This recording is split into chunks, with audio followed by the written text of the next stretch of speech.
Independence Day. We have with us the innovation evangelist, technology entrepreneur, and policy advisor Arvind Gupta. Thank Arvind you for is Hi Arvind.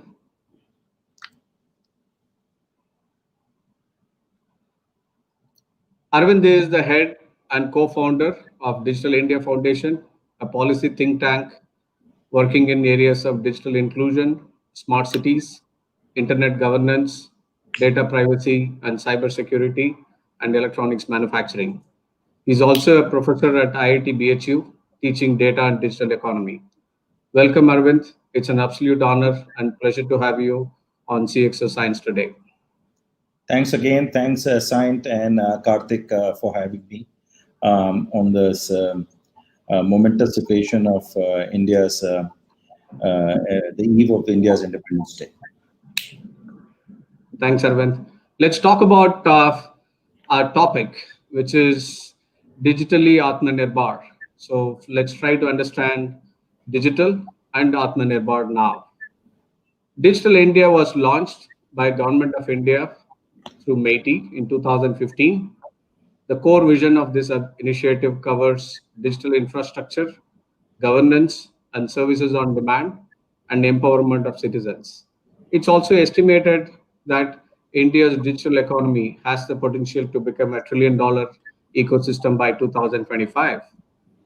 Potential of digital startup ecosystem as India as home to 9,300 plus tech startups, making it the third largest tech startup ecosystem in the world. Coming to Atmanirbhar Bharat, the focus of the Prime Minister's fifth televised address on COVID-19 was building an Atmanirbhar Bharat or a self-reliant India. To this end, PM Modi described the five pillars that serves as the foundation for a self-reliant India. Economy that makes quantum jumps, not incrementally. Infrastructure becoming the identity of modern India. System that actualizes the dreams of the 21st century. A vibrant demography and the largest middle class creating a huge demand. So coming back to you, Arvind, you have done some extensive work on building the India stack as the new social infrastructure that will increase the resilience of the Indian society and economy. I'm sure you would have referred to some of the global initiatives from various countries, whether it is Society 5.0 from Japan, which are enabling the e-governance, mobility, infrastructure, healthcare, advanced manufacturing, smart cities, and precision agriculture, more in line with the UN mission of Sustainability Development Goals, or Germany's Industry 4.0, enabling competitiveness for the manufacturing industry by 2025 to protect against the Chinese low-cost labor threat. How do you build a Bharat or India 5.0 across industries to fuel the vision of Atmanirbhar Bharat? So thank you, Karthik, for these opening comments. We'll keep it very interactive. And let me first start by saying that, a couple of geopolitical things which are very important in the time and context. And as you know, most of our audience should be aware of what is Moore's Law. So even though Digital India was launched in 2015, 5 years have passed since then. That's almost three cycles of the Moore's Law, and in my new definition of Moore's Law, 5 cycles. Moore's Law used to believe in about 18 months. I'm saying 9 to 12 months. Um, uh, my big issue is that what we are seeing today is that data and digital economy is really one of the key new economies by which new age economies are getting assisted and built. It's also the biggest wealth creator in the last 10 years. Today, the combined global market capitalization, global, of technology data companies is almost one third of, of the whole ecosystem. So that's the magnitude of the size of the data and digital economy we are dealing with. Where does India play a role in this? And is it the right time? Of course, we are. Out of the 4.5 billion people on the internet, India contributes 700 million of those. Most of them, about 600 million of those, have come in the last 5 years or so. So India is really contributing to the next billion or the next 2 billion, and most of the users are coming and becoming, really fast moving from even alphabetic illiteracy to digital literacy, using payments, using everything else. So we are at a forefront of a times that, the fourth industrial revolution, which is powered by data analytics, computing power, and platforms. We are at the forefront of that. And we missed all the previous industrial revolutions because we were not a free country. We didn't have a great economy in the 1960s and 70s. Now is the time.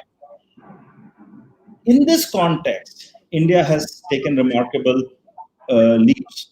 You talked about the Prime Minister's call both for Digital India and then for Atmanirbhar Bharat. I think one of the key things in that is the demographic dividend India has, and two, the power of disruption caused by technology. You refer to Society 5.0. Let me give you one example. And I think this example is very relevant because tomorrow is going to be 15th August. 6 years ago, from the Red Fort, the Prime Minister said that we need to use technology to ensure that every Indian has access to banking, financial inclusion. Guess what happened over the next 2 years? Between 2014 and 16, almost 350 million, 35 crore Indians got access to banking, and out of which 25 crore for the very first time. Today, 40 crores, 400 million people have access to what is called the Jan Dhan accounts, zero balance banking. This is more than the population of America, Karthik. It took America 100 years to probably reach to a 300 million banking users. We added 400 million users over the last 5 years. This is where the new Society 5.0 or Digital Bharat 5.0, whichever nomenclature we want to use, lies. Bottom-up development using technology which is inclusive. I've always said this. There is great innovation happening everywhere in the world, be it in Silicon Valley or Israel. But those models are really catering to the top billion of the world. The Indian model of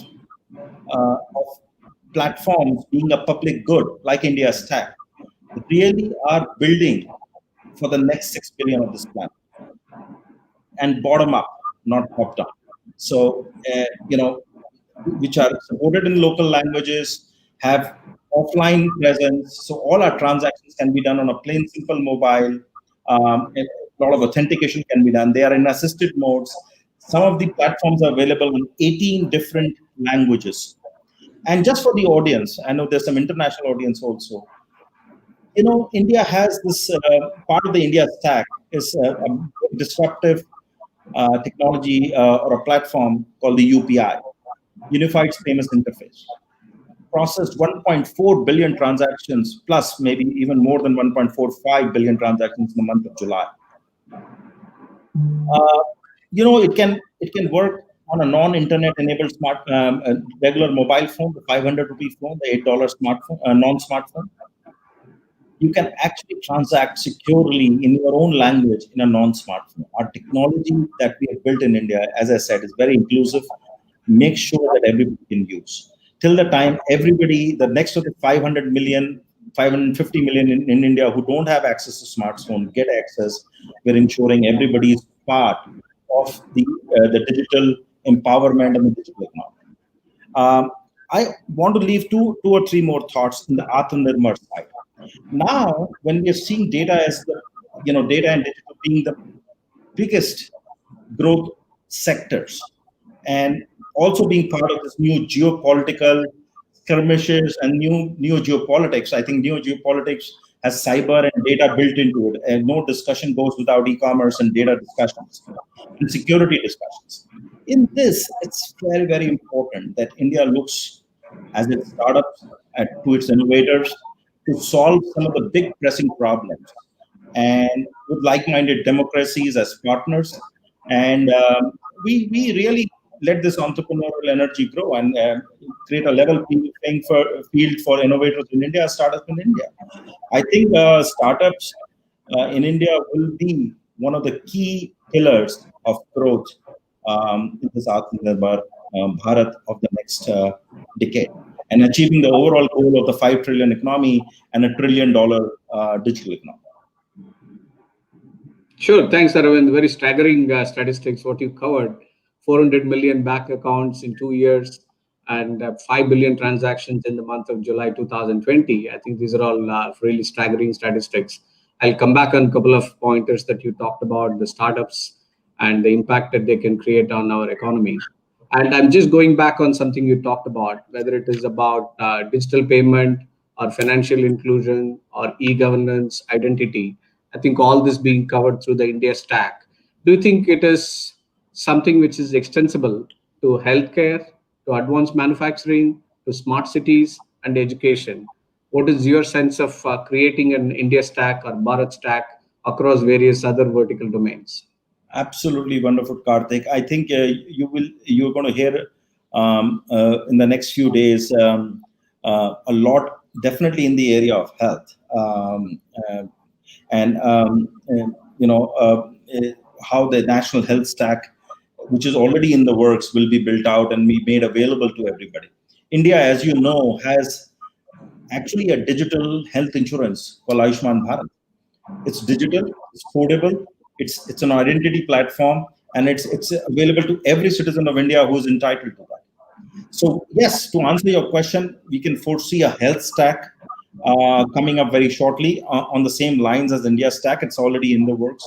We can also see an education stack now. Long, and these are two very societal problems. So long we've been limited by the brick and mortar infrastructure. And I'm not saying we don't need to build the brick and mortar infrastructure. We do need more schools, we need more teachers, we need more hospitals, we need more doctors. But while they are being built, while they are being trained, the gap can be filled. A part of the gap can be filled using telemedicine, distance education, online education, and the new education policy allows for that. Ayushman Bharat has already enabled this whole health stack rollout. So I think we are sitting at a cusp of time where this pandemic has also created opportunities for us to disrupt certain industries completely and look at not just incremental change, as you said, but really transformative change, completely reimagine certain industries, and health and education are next on the list. Sure. Thanks, Arvind. Again, I'll come back on some of the pointers that you talked about. Do you think India is ready for a ministry or a department which may be called as the Digital Transformation Office to build a truly digital economy? Because what I've seen, whether it is siloed or centralized architecture that you need for the country at the national level, and I kind of want to share one of the example on smart cities that I worked extensively in the last 5 years. I've seen every city is trying to create some infrastructure which is very localized as compared to what we could have leveraged for a country level national digital infrastructure. What is your sense of two questions there? One, do you think you need a ministry or a department which will really integrate all the efforts around the digital transformation? And two, do you think India needs a national level digital architecture? Well, we do have national level digital architectures. We need a lot more public-private partnership in the right earnest to solve some of these problems of duplicacy, of siloed approaches. Siloed approaches do exist. Having been in the government, I can tell you that. And a lot of times, digital is that bridge that bridges all the silos, and we have to use that a lot more. But yes, as we are moving to the cloud, can we have how much does a birth certificate system differ from Nagpur to Pune to? It should nothing. It should be the same. So if there are smart cities being built in common components, I think as I'm talking to a little technical audience, I can say we should have common APIs, open APIs, and hosted services on the cloud, which can be shared. So I think we have to start. My answer to that, Karthik, is twofold. Number one, the government has to. A lot of departments in the government has to look at themselves as startups, and we already have a lot of good officers. We need a lot of innovative thinking, which breaks into the hassles of procurement, and really act and think like a startup in solving some of these problems. Two is the other thing that we need to think of this whole thing, government as a service. The government having its own service cloud, where these services are available specific to particular needs, and they can be pulled by whichever city they can be. So rather than having every city do its own stuff, I think the replicability should be treated like government as a service. It's a startup and can build government as a service. And I'll give you examples. Not that we have not done that. As a government, we've done a lot of that. We've done, right now you're seeing hackathons, solving some of the hard problems. We have an entitlement engine. I should share you this example, which actually is an AI-based engine, which can go and actually not only just do government as a service, but actually put governance at your doorstep. You can put in your details, small survey of 7 questions. It tells you what schemes for public welfare you are entitled to, and it can enroll you using your Aadhaar right there and then. So there is a lot of innovation that is happening in the country. Every department needs to think about that, and of course have some time authority / office, as you have said, which is putting the architecture, making all these services certified and available in a common cloud that everybody else can look at. If I dare to say this, I think we have to look and work with the vision that the CEO of the country, which is the Prime Minister, has shown at every district level, and that's where the translation of the vision and the objectives of the CEO or the Prime Minister should translate into the Chief Information Officer or the Chief Digital Officer at the district level also. Sure, I think some of the countries are already moving in that direction to set up a dedicated ministry for digital, right? I'm sure India is not too far away in terms of creating one such ministry soon. So moving on, some of the building blocks I want to talk about. You touched on some of the startups and unicorns and education as pillars. I still have a concern on the R&D to GDP ratio, which is less than 0.5%. And also in one end, I think we are not still innovating for India, for the world.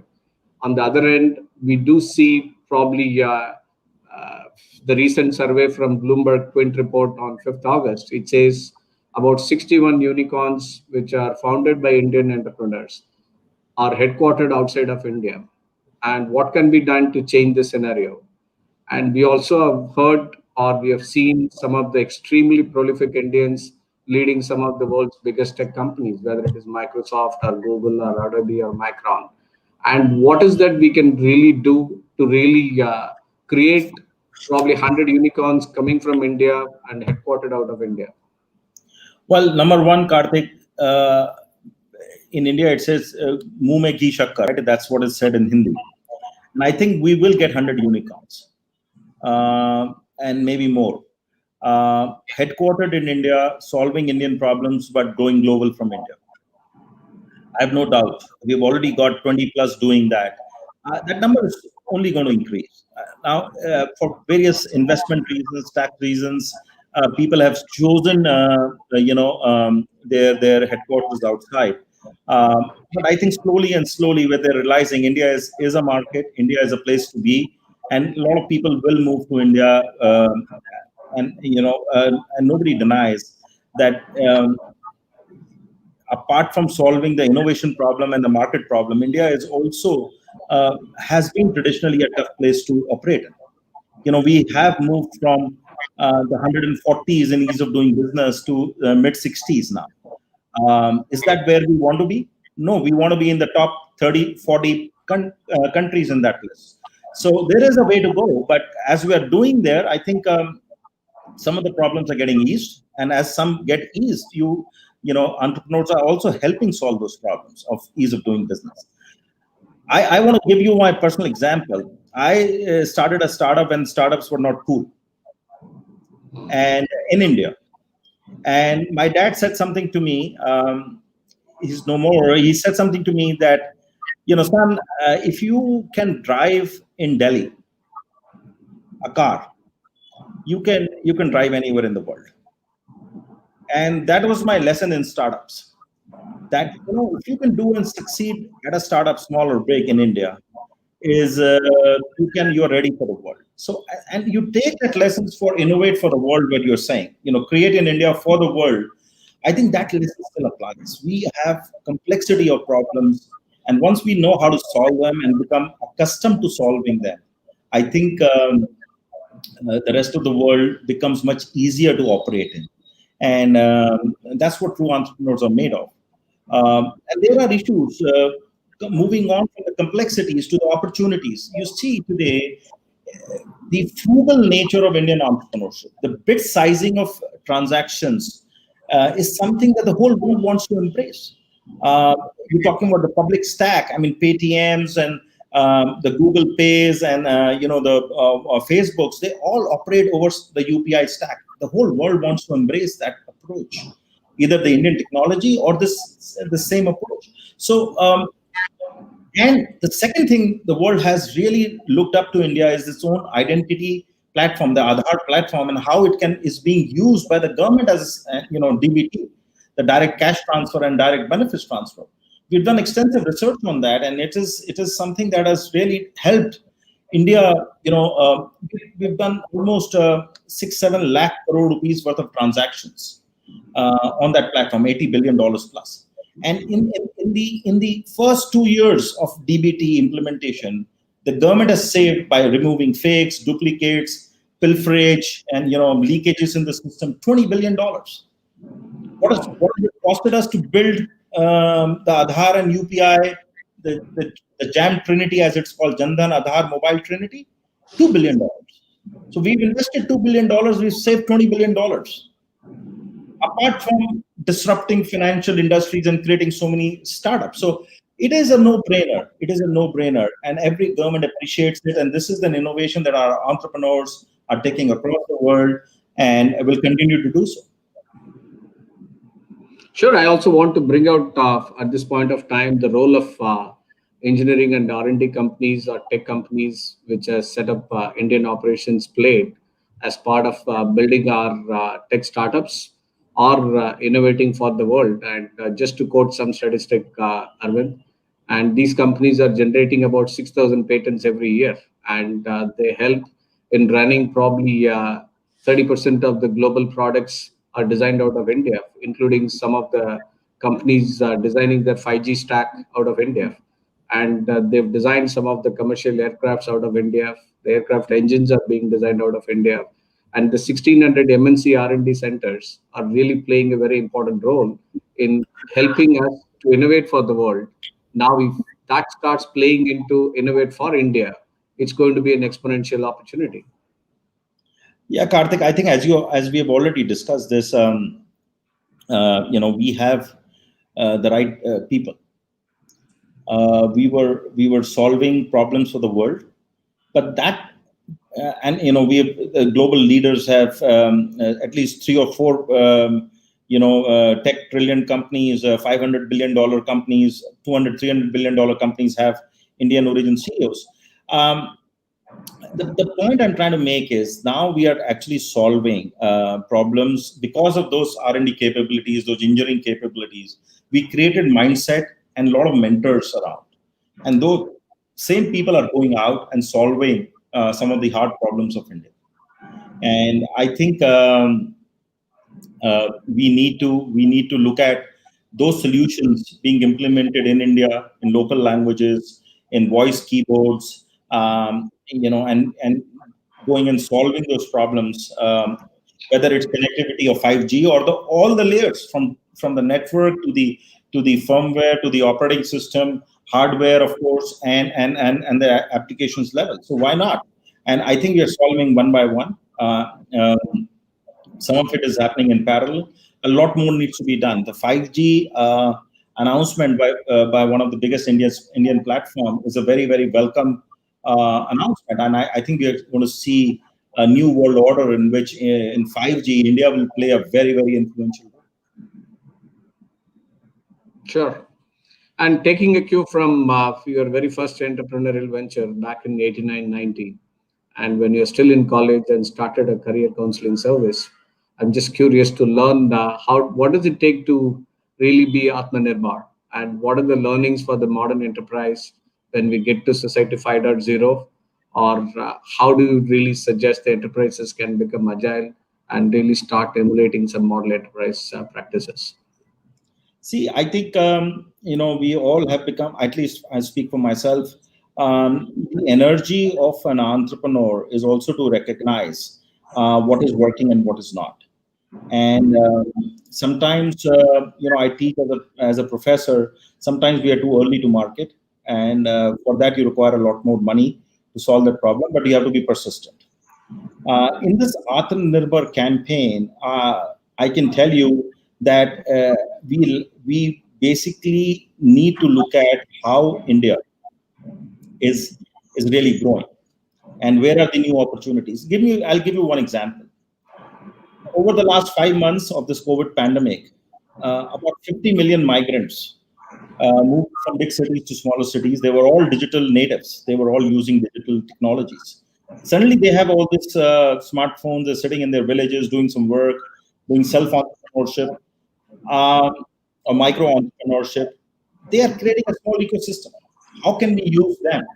We have suddenly a new category of users on outside the main town. So while we keep solving problems and pilots are happening in Bangalore, Delhi, Hyderabad, Mumbai, we need to do and see the market needs of this very huge population of India, the other India.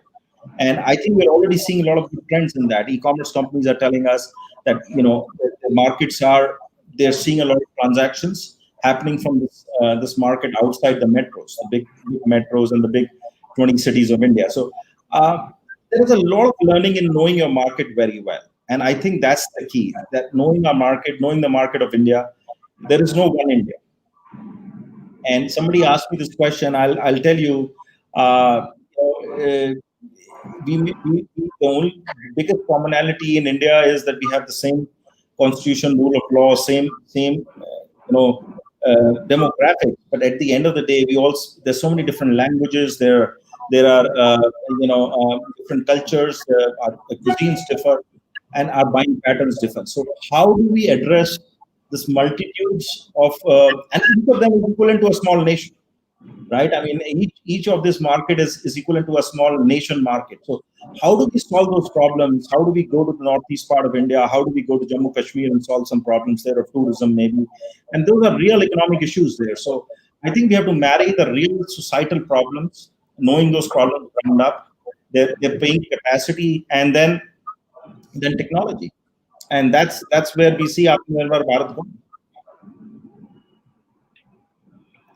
going. Sure. I asked this question in the past, and let me jump in to answer this question because Meenu has just asked this question. What was the biggest challenge to create a startup culture in the government setup? I said this, Meenu, and I've said this in the past. I've done multiple startups in Silicon Valley in India. My biggest challenge was to operate as a startup inside the government.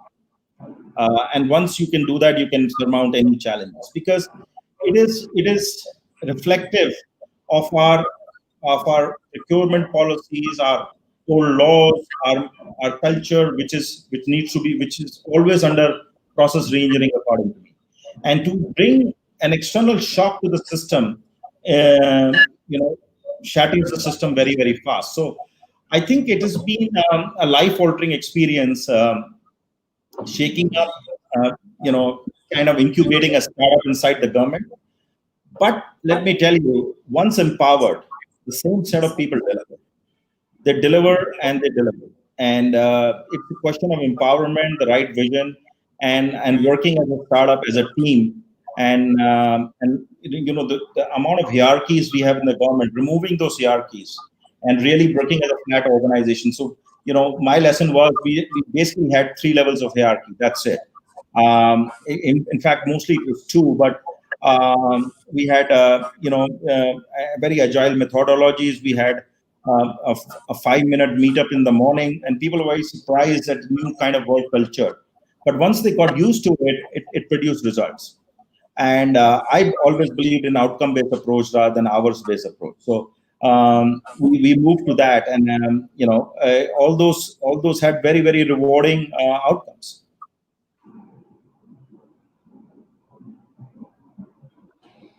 Sure. We are probably coming to an end of our session. Maybe I have a couple of questions, if you're okay with that, Arvind. What was the one thing that bogged you down the most There's a in your question digital popping up on the screen, so I don't know whether I'm supposed to answer that. It says digital services in local languages is a great barrier in digital literacy in India. Any plans to? Yes, of course. I said, Satya, I think most of Indian government services are being offered in local languages, in as many local languages as possible. And I mean, if you open and if all of you want to do a 5-minute, a couple of minutes of experimentation, take off your smartphones and shut off the internet on that. Shut off the Wi-Fi, shut off the mobile data, not the mobile itself, and dial *99#. I'm sure many would have never experienced this. *99# will invoke a USSD code, and you will see a small screen. See the amount of languages, and this is a UPI gateway, by the way, to your bank. You can actually do a full banking transaction on this screen. Once you do that, you'll realize that it is supported in 17 or 18 languages. So yes, the consistent design parameters for Digital India have been local languages, as many local languages as possible.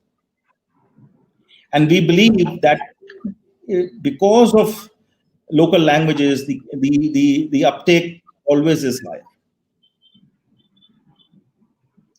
That's interesting. What Meenu is saying is, what's next after Atmanirbhar?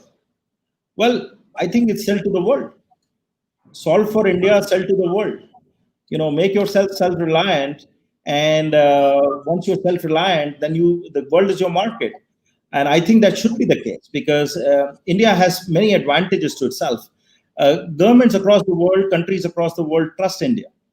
We've been a superpower in software exports. So that branding of India as a software destination, a trustworthy software destination, as a democracy, as a society which is, which believes in the rule of law, it really helps. And I have always called that, democracies around the world should unite in promoting common digital goals and digital platforms.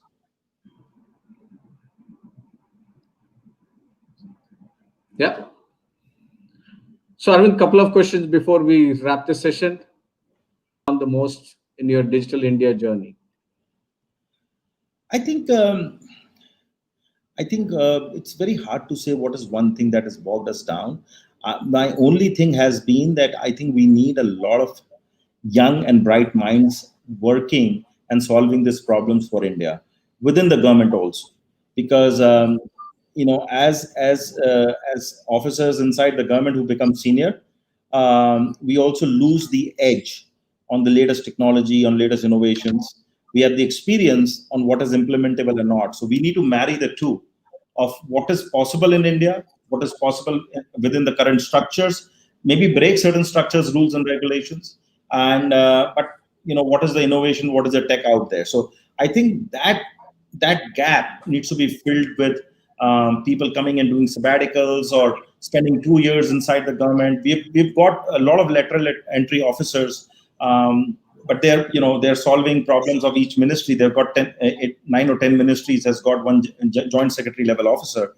But I would go ahead and say that we need 5 to 10 innovators inside every ministry who are part of the innovation team and spend 2 years in that ministry, coming from industry. Industry should second them to these departments and say, hey, go help the ministry, go help the country.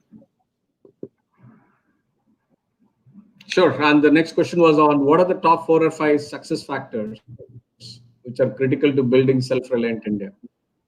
I think the critical to build self-reliant India has to be minimum rent seeking so that it's available to everybody. Access, affordability always is the topmost thing in India. That it has to be access, affordability. That's two. But third has to be the areas that it solves problems which keeps them away from poverty and empowers them to the next stage in their life. And this is very, very important. I mean, health is one great example. If you see the economic survey of India, you will find that most people are pushed back into poverty because of one medical expense, right? I mean, you've just worked very hard all your life, come out of poverty, and you're aspiring to become, go into the middle class. Another 5 to 10 years, you will be middle class, and suddenly you have a illness, a serious illness in the family, and you're back. You've borrowed a lot of money. How that we can bring these societal problems, use technology, lower the cost of healthcare, lower the cost of education, and transform certain things is the third big success factor. And the last thing I would say is that how much of this is is is applicable to the 6 billion. We should think about that. The market is not only in India. It's not the 100 million, the 300 million, or whatever pyramid we are solving, part of the pyramid we are solving. We have to think global right now. And in my interactions globally with heads of states, with leaders from across the country, across the world, they look forward to Indian solutions. So we also need to understand how to sell to the world from a marketing perspective. Companies like Cyient have perfected that. We need to understand and take this approach of and big companies should help startups create a small center of innovation, innovative companies which are part of the portfolio, and pitch to in Africa, because you have the market reach.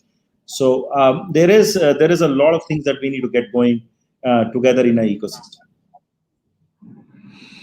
Sure. The last question from my side, Arvind, from Atmanirbhar to Sarva Sampan or Sarva Shresth, how many years do you think this will take? I think, India has never believed, Karthik, in a Sarva Shresth. We always believe in that we should be part of a global family only, right? There is no feeling of that we are superior. We are not lower than anybody, but we are all equal. And in that equality, I think I see 2020, 25, 26, we really moving the chains to Atmanirbhar. A lot of defense, a lot of things will take 5 to 8 years to start really building in India and substituting all that we are importing in India. And then I see the next 5 to 10 years, and time has really compressed. You have to remember, time is really compressed. No longer we are, having this 5-year planning cycles.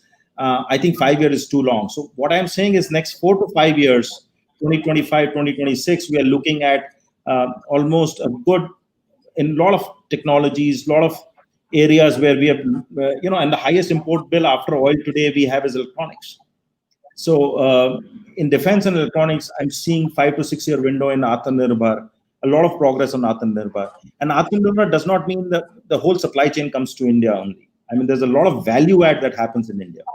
And the second after that, I mean, another 5 to 8 years, we look at contributing these technologies and really helping society at large, global society at large. Sure. Any closing remarks from your side, Arvind? I think I just want to leave the audience with 2-3 thoughts. India has built to scale. India has shown its agility in governance and rule making and policies also when required. We're talking about digital on this platform, but you see the example of PPE kits. By end of March, we were making 0 PPE kits. Today, we are making about 100,000, 1 lakh PPE kits a day. So when India decides to do something, we do it. And that's something that is a complete unison in vision and execution. And I've always said this, when India decides, we do it. 2, at scale and at lowest cost. Both, this is very important. We decide to do it, we do it at scale, we do it at lowest cost, at highest quality. And that goes without saying. And that is the mantra that will take us to Atmanirbhar Bharat. That is the mantra that will take us to solving the problems of the next 6 billion. The next innovation, the innovations for the next 6 billion will come from India. I'm a very firm believer of that. Karthik, thank you for having me. Sure. Before we sign off, thank you once again, Arvind, for making this an incredibly engaging session, and your insights on how we can move forward, becoming a digitally Atmanirbhar Bharat. A self-reliant, agile India will have big opportunity to cater globally through its production. The need of the hour is to facilitate reforms for ease of doing business and effective monitoring mechanisms for implemented schemes or short-term measures or long-term strategies for ensuring that the reforms are reaching the industries effectively. And thank you so much for your time. And that's how we build a truly an incredible India, and India that is Atmanirbhar. And really wish everyone a very happy Independence Day. And thank you so much, Arvind, for part of this session today with us from Sign. Jai Hind. Thank you. Thank you. Jai Hind.